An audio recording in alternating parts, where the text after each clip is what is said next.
د الله سرې ته ناست یو یا خو اوبو تنګله کېږي څوک راله راغه هم نه راکوي ګرمې اوبه څښو پلار مې په کټ کې پروت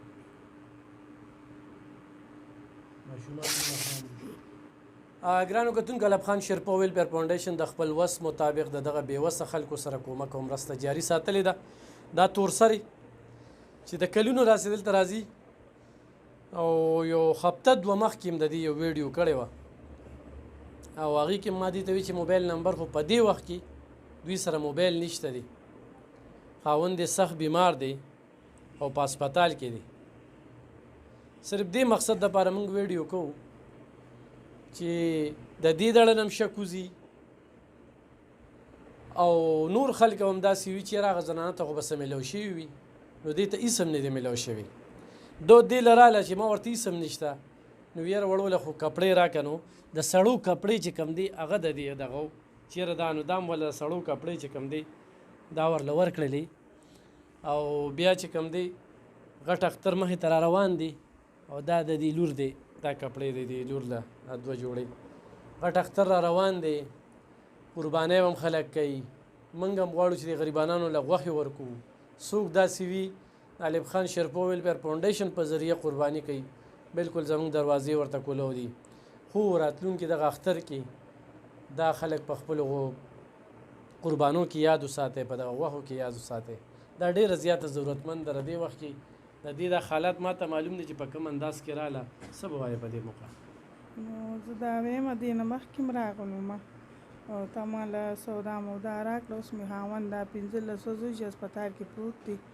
او څوک کوئی خو نسا مسئله څوک څه خو ډاکټران راته غږ نه کوي مرګ په حال کې پروت دی او موبایل را سره شته نه چې ګینې یاره دغه وکړمه اوس ویم چې تا له څوک راولېږي نو زه راغلم مې دله به چا پیسې میسې رالېږلي ما له به راکړي زه به د خاوند علاج م وکړم او کور کې به بچو ته خرچه هم اچوم خو په دې وخت ده سره هېڅ هم نو به دغه کپړې راکړلې ستاسو مخامخ او بس دغه تاسو وینئ بې نوا به له دې ځای نه ځم چې ولې چې تاسو راولېږئ نو دې به یې ماله ستاسو بچي دي ما مال له خدای وه کور پردی دی کور پردی دی خانانو دی ګلابات نه راځم خدمت پې کوې پکې خدمت کوم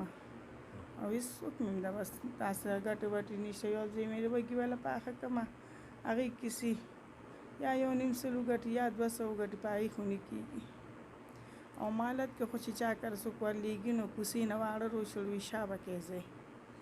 نه یخ اوبو محتاج وي څوک نه راکوي سم وي دا خیر ماران دي بس غریبي نه مجبوري ده ژوند څنګه تېرېږي بس د الله سرې ته ناست یو یا خو اوبو تنګله کېږي څوک راله راغه هم نه راکوي ګرمې اوبه څښو پلار مې په کټ کې پروت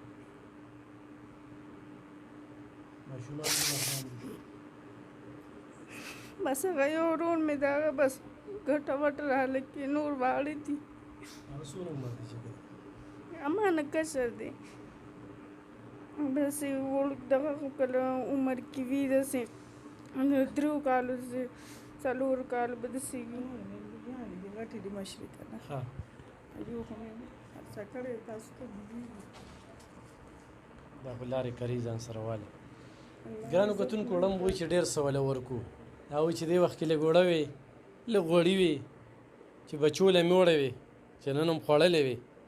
ګرمي د دې وخت کې دا په ډېر ګرمۍ کې دا دې ځای ته مجبوره را په مخه کړي خو داسې څوک وي او په موږ نه مطمئن کېږي زموږ مطلب داسې خلک ځان ته نه ودرو ولې دا موږ دلته کې زغمو چې دلته کې راشي دا دغه کوي نو خو په خپله تاسو راځئ او په خپل لاس یې ورکوو نو دوی به دلته کې راځي او تاسو به ورکوئ تپوس کوئ ښه تپوس کوئ څه پته لګي څوک څه رولېږي نو دله به درکوو ښه بس بیا هم راځم که خیر د خلکو زړه دا نه وي او وایي چې یاره دا دې نو خیر تاسو ما ترین کوئ زه به راځم هغه ساعت اوس هم لا ټایم شته که څوک امداد کول غواړي نو خیر لا ټایم شته زه به دلته کښېنم ماله دې راولېږي ستاسو پیسه باندې ځکه چې ستاسو ګاونډي ته چې موږ رنګ کوو نو هغه هم نمبر نه اوچتوي که نه هغوی هم اوچته وي دا خلک ګډې وډې وایي خلک وي ګډې وډې وایي ډېرې غلطې خبرې کوي نو بس څه وایو نه هغه الله ته به پته صحیح ګرانو کتونکو ضرور ورسره تعاون وکړئ ضرور مرسته وکړئ او ستاسو تعاون چې کوم دی هغه دوی ته رسي په خپل لاس هم ورسره کولی شي. داسې دې نه مخکې یو زنانه رالې دوی ولیدې دوی ته مې قصه وکړه ډېرې غریبې وې بد داسې هم چې څه وس کېده رخصت هم کړې سوونه چې ولې هم ورکړې وې نو ګراني ډېره زیاته ده دا خلک ډېر زیات مجبوري ضرور ورسره تعاون وکړي.